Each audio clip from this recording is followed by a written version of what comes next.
Part 1-1. The stars were quiet that night, but the humans were not.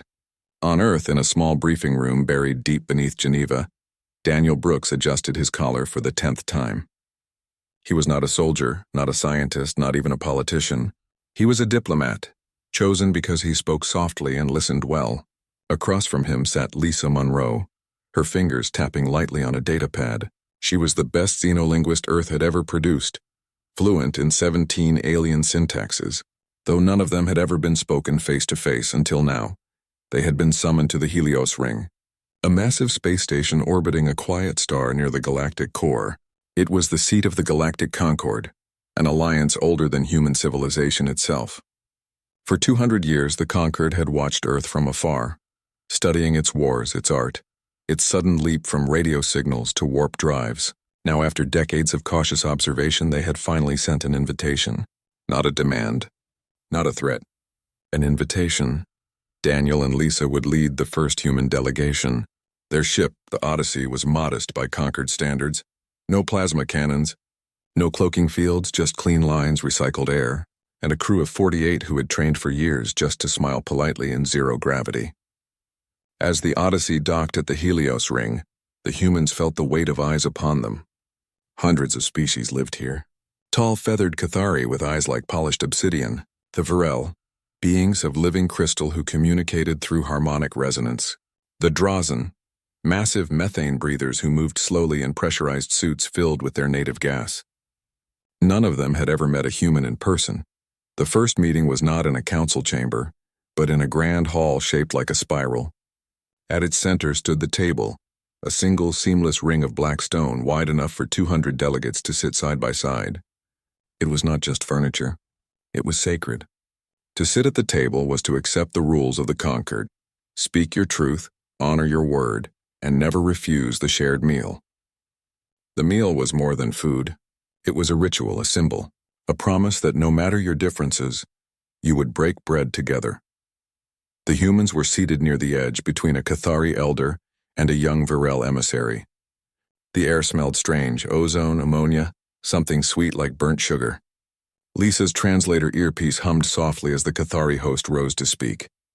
His voice was a series of clicks and trills, but the translation came through clearly. Welcome, children of Sol. You have walked far to join us. Tonight we feast as one. Servants, small six-limbed beings from a distant moon, brought forward platters. The main dish was a writhing bioluminescent creature, its skin pulsing with soft blue light. It was still alive. The Cathari elder reached out, took a piece with his talons and ate it without hesitation. The Varel beside him extended a crystalline tendril and absorbed a portion directly into their lattice. Around the table, species consumed the offering in their own ways. Some chewed, some inhaled vapors, some simply let the creature dissolve against their skin. Then it was humanity's turn. A servant placed a small portion before Daniel. The creature twitched. Its eyes, tiny, black, intelligent, locked onto his. Daniel froze. He had read the briefing files. He knew the Concord considered this dish a great honor. Refusing it would be seen as rejection. But on Earth, this would be unthinkable. The creature was sentient. It had a nervous system. It felt pain. It had been bred for this moment, yes, but that didn't make it right. He looked at Lisa. She gave a barely perceptible shake of her head. She had run the linguistic models. In Cathari culture, refusal meant you saw the host as unworthy. In Varel tradition, it meant you believed yourself above the circle. In Drazen law, it was grounds for immediate expulsion. But Daniel had been taught something else back home, that kindness matters even when no one is watching. He raised his hand gently. Thank you, he said, his voice calm. But we cannot eat this. Silence fell like a stone. The Cathari elder tilted his head. You reject our gift? No, Daniel said. We honor your generosity. But on Earth we do not consume beings that can suffer. It is part of who we are. A ripple moved through the hall, whispers in a dozen languages. The Drazen ambassador let out a low, rumbling hiss. The Varel's light dimmed slightly. Lisa's fingers tightened around her datapad. She knew what this looked like. To them it wasn't ethics. It was arrogance. Why should human rules apply here? Who were they to judge? But Daniel didn't flinch. He didn't apologize. He simply sat, hands folded, eyes steady. The host studied him for a long moment. Then with a slow nod, he said, "You may keep your customs, but know this, the table remembers those who turn away from its feast." The rest of the evening passed in stiff conversation. Humans were offered water and bread, simple things they could accept, and they ate quietly, watching the others bond over shared bites of living flesh. No one spoke to them directly after that. No one laughed near them.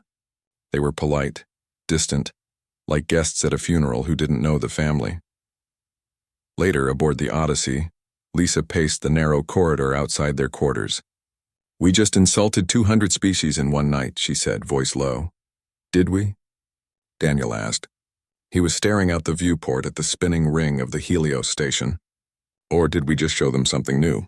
Lisa stopped pacing. "They don't want new. They want order, predictability. We're chaos to them. Maybe chaos is what they need." Back on the station, in the shadowed corridors of the Concord archives, a Cathari analyst filed a report. Subject humanity, assessment unstable, risk level moderate. Recommendation monitor closely. They do not understand the table. But elsewhere in a quiet corner of the Drazen delegation, a junior envoy replayed the footage of Daniel's refusal. He had expected bluster, pride, maybe fear. Instead, he saw restraint. Principle. Something his own people had long forgotten. The galaxy watched that night. Not with anger, not yet, but with a quiet unease.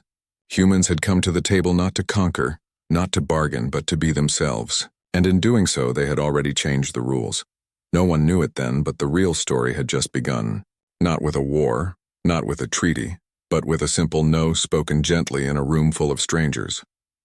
And the galaxy, for the first time in centuries, felt uncertain. Part 2. Days turned into weeks aboard the Helios ring, and the humans settled into a rhythm that felt both ordinary and strange. Daniel and Lisa attended every Concord session, sitting quietly in their assigned seats, listening more than speaking. The other delegates had stopped looking at them with open curiosity. Now they watched from the corners of their eyes as if waiting for the humans to make another mistake. The Concord operated on a system of balance. Every species had a vote, but real power came from alliances, favors, and unspoken debts. A Cathari might support a Varel proposal today in exchange for mining rights tomorrow. A Drazen fleet might ignore a border violation if the offending party promised rare isotopes next cycle. Nothing was ever just about justice or peace. Everything had a price. The humans did not play this game. When a small methane-rich moon petitioned for protection from a Cathari mining corporation, the Concord debated for hours. The Cathari offered trade concessions. The Varel worried about supply chains. The Drazen remained silent, as they always did when profit was involved. Then Daniel stood. "The people on that moon are being forced from their homes," he said. "Their water is poisoned. Their children are sick. This is not a trade issue. It is a moral one." The chamber fell quiet. Moral was not a word used often in Concord sessions. It was too sharp, too final. The Cathari delegate hissed softly. "Morality is a luxury for those who do not need resources." Lisa stood beside Daniel. "Then perhaps we should ask if a civilization that trades lives for profit deserves to call itself civilized." Her words hung in the air like smoke. No one clapped. No one shouted. But something shifted. A few younger delegates exchanged glances. One Varel even pulsed a faint, approving amber light. Still, the vote went against the moon. The humans were outvoted as expected, but they did not sit down quietly. Instead, they filed a formal objection, a rare act, and requested the full record be made public. The Concord rarely shared internal debates with outsiders, but the humans insisted, and to everyone's surprise, the council allowed it, perhaps to prove how reasonable they were. Back on Earth, the footage spread fast. Billions watched as their representatives stood alone for people they had never met. Support for the delegation surged, but on the Helios ring, the mood turned colder. At the next shared meal, the humans were seated farther from the center. The platter placed before them held only inert protein paste, no living creatures, no ceremony. It was a message. You are guests, not equals. Daniel accepted it without comment. He ate slowly, watching the others laugh and trade stories over glowing entrails. He noticed how the Cathari elder now spoke only to those who had supported his interests. How the Drazen envoy leaned in close when rare metals were mentioned. The table was not about unity. It was about control. Then came the crisis on Varric 7. A rebel group on the fringe world had declared independence from its Varel overseers. The conquered labeled them terrorists. A resolution was drafted to authorize military action. Orbital strikes, ground troops, full suppression. The vote was expected to pass easily. Most species saw rebellion as infection. It had to be cut out before it spread. But Lisa had studied Varric 7. She knew the rebels were farmers, teachers, engineers, people who had lived under Varel rule for generations without representation. They weren't attacking ships or cities. They were asking for a voice. When the session opened, Daniel did not wait to be called. He stepped to the central platform, his voice calm but firm. "Before you vote to burn a world," he said, "ask why its people are willing to die for freedom. Is it truly terrorism? Or is it the same cry your ancestors made when they first sat at this table?" The Varel representative shimmered with cold blue light.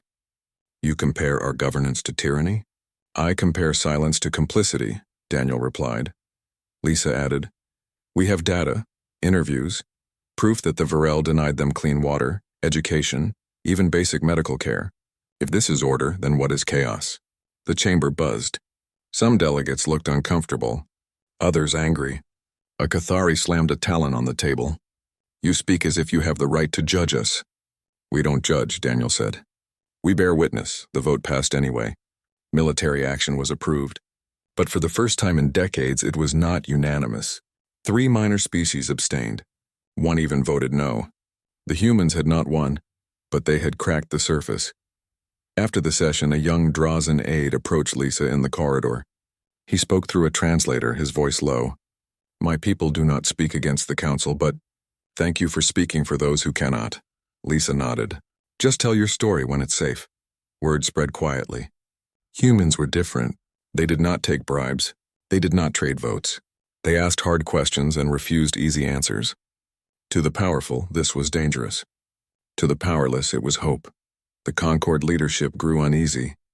They summoned Daniel and Lisa to a private meeting. Not in the grand chamber, but in a small windowless room deep in the station's core. There, a senior Cathari offered them a deal.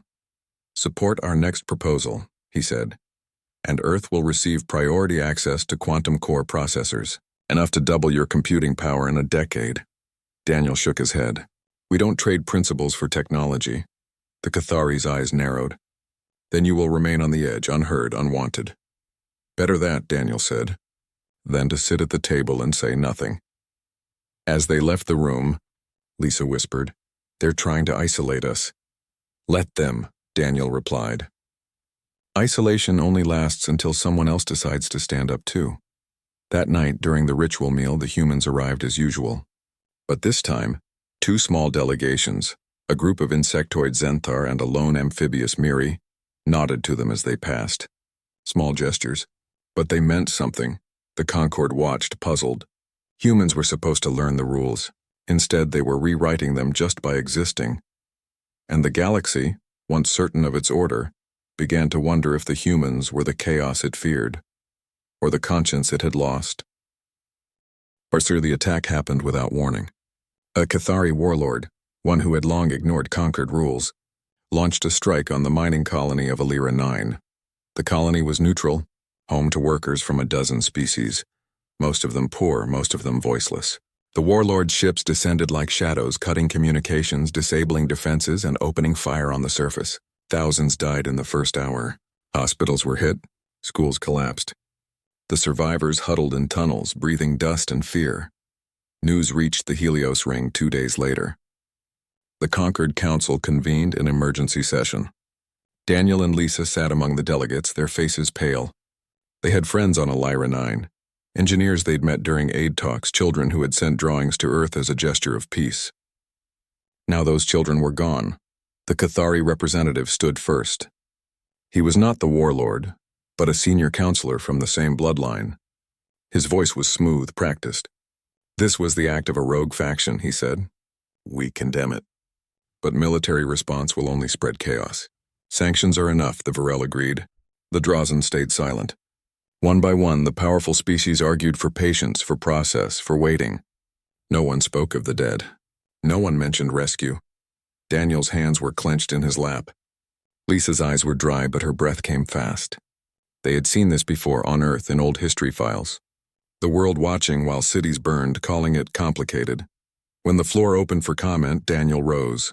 "While you debate," he said, "people are dying in the dark. They need food, medicine, evacuation, not sanctions in 6 months. Help now." A Cathari delegate scoffed. "And who will send ships, you? Your little cruiser carries 48 souls, not an army." "We don't need an army," Daniel said. "We need heart." The council voted. Sanctions passed. Military action was rejected. Rescue missions were deemed too risky. The session ended with polite nods and rustling robes. The humans were the last to leave. That night, aboard the Odyssey, Daniel called Earth Command. "Send every medical ship we have. Redirect cargo haulers. Load them with supplies. We're going to Lyra 9. Lisa looked up from her console. "The Concord hasn't approved it. We could be seen as violating neutrality." "Neutrality doesn't feed orphans," Daniel said. Within hours, 3 human vessels broke dock. They carried no weapons, only stretchers, water purifiers, trauma kits, and warm blankets. The Odyssey led the way. As they passed the Helios ring's outer sensors, alarms blared across the station. The Concord demanded they halt. Daniel ignored the hails. At Lyra 9, the scene was worse than they feared. Fires still burned. Bodies lay where they fell. But in the ruins, survivors stirred, thin hands reaching from rubble, eyes wide with disbelief as human ships landed gently in the ash. The crew worked without rest. They pulled children from collapsed shelters, set broken bones, shared rations. A young Maori girl, her skin cracked from dehydration, clung to a human medic named Paul. He held her hand and sang an old Earth lullaby, his voice rough but kind. Back at the Helios ring, outrage grew. The Cathari called it interference. The Varel warned of precedent. The Drazen finally spoke. "They act without permission. This cannot stand." A closed session was called. The humans were summoned. They arrived to find every seat filled, every eye sharp with judgment. "You broke Concord law," the Cathari elder said. "You entered a conflict zone without authorization." "We saved lives," Lisa replied. "Lives are not your concern," snapped a Varel envoy. "Order is." "Order built on silence is not order," Daniel said. "It's fear." The council voted again. This time the motion was clear. Earth's delegation was to be censured. They must issue a public apology and return to Sol within the week. If they refused, they would be banned from all Concord space. Daniel stood very still. "And if we say no? Then you choose exile," the Cathari said. The humans were given until dawn to decide. That evening, the ritual meal was held as usual. The hall was full.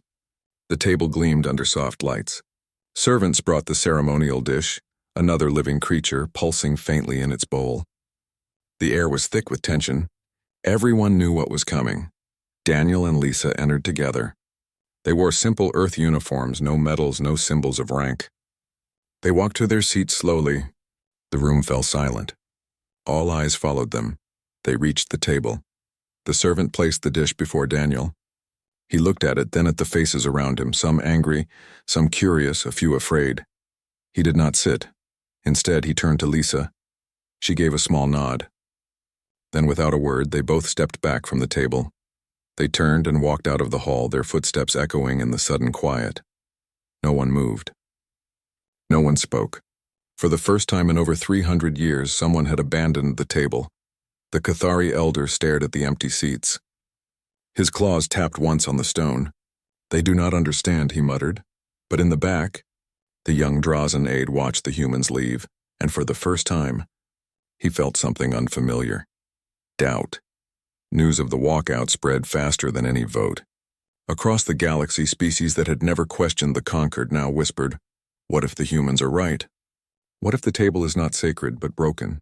On Lyra 9, Paul the medic held the Maori girl as she slept. Outside, human ships prepared to leave, their holds full of survivors. They had no permission, no protection, only purpose. And back on the Odyssey, Daniel looked at the stars and knew they would not return to the Helios ring. Not as guests, not as beggars, If the galaxy wanted them to play by old rules, it would have to do so without humanity. The table had been left behind, and in its place something new was beginning to grow. Part 4. After the humans left the Helios ring, silence fell over Earth's diplomatic channels. No replies to hails, no updates to trade logs, no responses to angry messages from the conquered. It was as if Sol's system had vanished behind a curtain of quiet.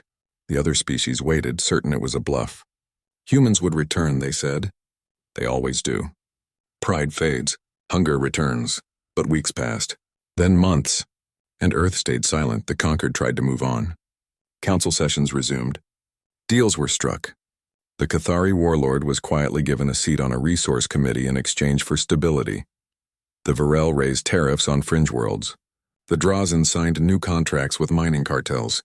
Without human voices asking uncomfortable questions, decisions came easier, faster, cleaner. But something was wrong. Trust began to fray. A Cathari envoy was caught bribing a Zenthar delegate. A Varel shipment of medical supplies was rerouted to a private buyer, while a plague spread unchecked on a border moon. The Drazen fleet blockaded a food convoy over a minor tariff dispute. Accusations flew. Alliances shifted like sand. The table still stood, but fewer species sat at it with honest hearts. Meanwhile, far from the conquered's watchful eyes, humanity was not idle. Earth's ships traveled to the edges of known space, not to conquer, but to listen. They visited worlds the Concord had labeled unimportant. They repaired broken water purifiers on dust-choked colonies. They shared crop rotation techniques with farming moons. They taught children how to read using solar-powered tablets. They never asked for anything in return. On the icy moon of Nera 5, where methane farmers lived in domes patched with scrap metal, a human engineer named Carl helped rebuild their heating grid. The locals offered him rare crystals as thanks. He refused. "Just promise to help your neighbor when their heat fails," he said. They did. On the floating cities of Asa, where refugees from a dozen wars crowded together in skyhabs, a human doctor named Maya set up a clinic. She worked 16-hour days, stitching wounds, calming fevers, holding the hands of the dying. When asked why she came, she simply said, "Because no one else did." Word spread, not through official channels, but through whispers in cargo holds, coded messages in freighter logs, stories told over shared meals in backwater ports. Humans were different. They showed up. They stayed. They cared. Then came the leak. It started with a Varel data clerk named Trell, who had long suspected his superiors were hiding something. He found encrypted files linking the conquered leadership to the Cathari warlord, the same one who had attacked Elira 9. The files showed payments, weapon shipments, even battle plans disguised as trade routes. The warlord wasn't rogue. He was a tool. Trell knew he couldn't expose this alone. The conquered would erase him. So he did something no Varel had ever done. He reached out to an outsider. He sent the files to Earth. On Mars, in a quiet data archive buried under red rock, Kyle Norton sat at his terminal. He was young, quiet, more comfortable with code than conversation. But he was brilliant. He verified the files, cross-referenced timestamps, traced energy signatures. Every piece fit. He didn't send the data to the conquered. He didn't ask permission. He uploaded it to every public network he could access. Freighter comms, colony bulletin boards, even old emergency broadcast bands. Within hours, the truth was everywhere. The galaxy watched as the evidence unfolded. The Cathari warlord's attacks had been funded by the very council that claimed to uphold peace. The Varel had approved the shipments. The Drazen had provided transport. The table was not just broken, it was rotten. Outrage erupted on fringe worlds. Protests flared on neutral stations. Even some Concord members demanded answers.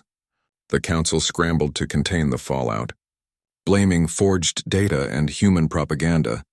But the proof was too clear, too detailed. And then, something unexpected happened.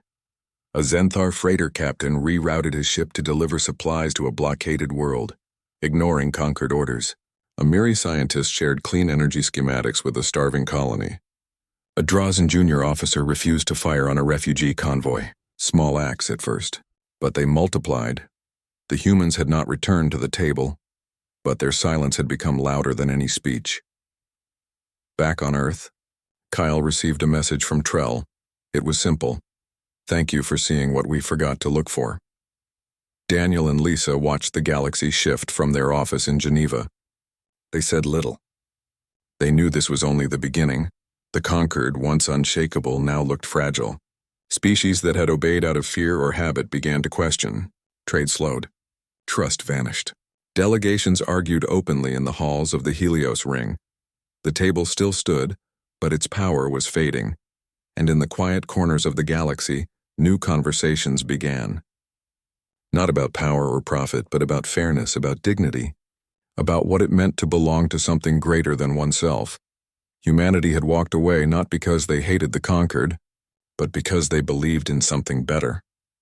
And now others were starting to believe too. The silence from Earth was not emptiness. It was space for others to find their own voices, and in that space, hope grew. Parsev. A year had passed since humanity walked away from the table.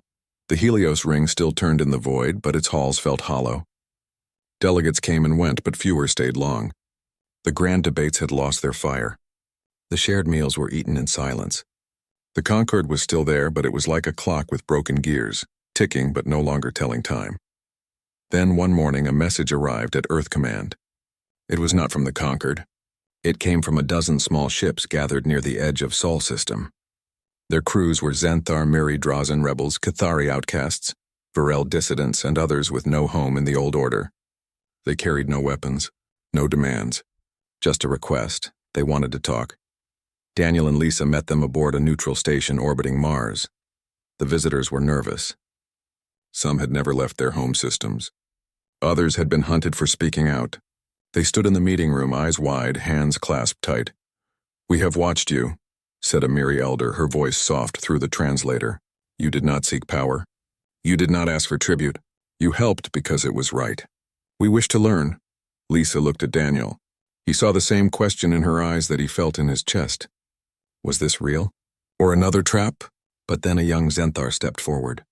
"On my world, they told us humans were loud, greedy, violent. But when our crops failed, it was your ship that brought seeds. When our children fell sick, it was your doctors who came. You never asked for thanks. So we ask now, will you help us build something new?" Daniel did not answer right away. He thought of the table, the weight of it, the lies beneath its polish. He thought of Elira 9, of the girl Paul had held, of Kyle's quiet courage in the dark. Humanity had walked away not to destroy, but to show that another way was possible. But building was harder than walking. That night, he spoke with Earth's council. Some warned against it. "They will use us," one said. "They will make us their shield." Others feared failure. What if we try and fall short? What if we become what we left behind? But Kyle, watching from the back of the room, said only, "We don't need their table. We can build our own." The words settled like stones in still water. The next day, Daniel returned to the visitors. "We will help," he said, "but only if we build together. No one leads. No one owns. We share the work and the weight." The group agreed. And so it began, not with a treaty signed in gold ink, not with a grand ceremony, but with a simple meal in a plain room. Bread baked by human hands, fruit grown on Martian greenhouses, water drawn from recycled ice, no living creatures, no hidden meanings. Just food shared freely. As they ate, they talked. Not about borders or weapons, but about clean water, fair trade, protecting the weak, listening to the quiet voices. They wrote their first rules on a shared screen. No secret deals, no exploitation, no silence in the face of harm. Ethics before advantage always, word spread fast. More ships came. Not warships, but freighters, med vessels, school ships filled with teachers and students. Worlds that had suffered under the conquered shadow now sent delegates, not in robes of office, but in work clothes ready to build. The old conquered watched from afar. At first they mocked. "A picnic of dreamers," sneered a Cathari envoy. But as more species joined, their tone changed to worry, then fear. They tried to lure members back with promises of restored trade, but few listened. The new alliance offered something the Concord never had: trust. Months passed.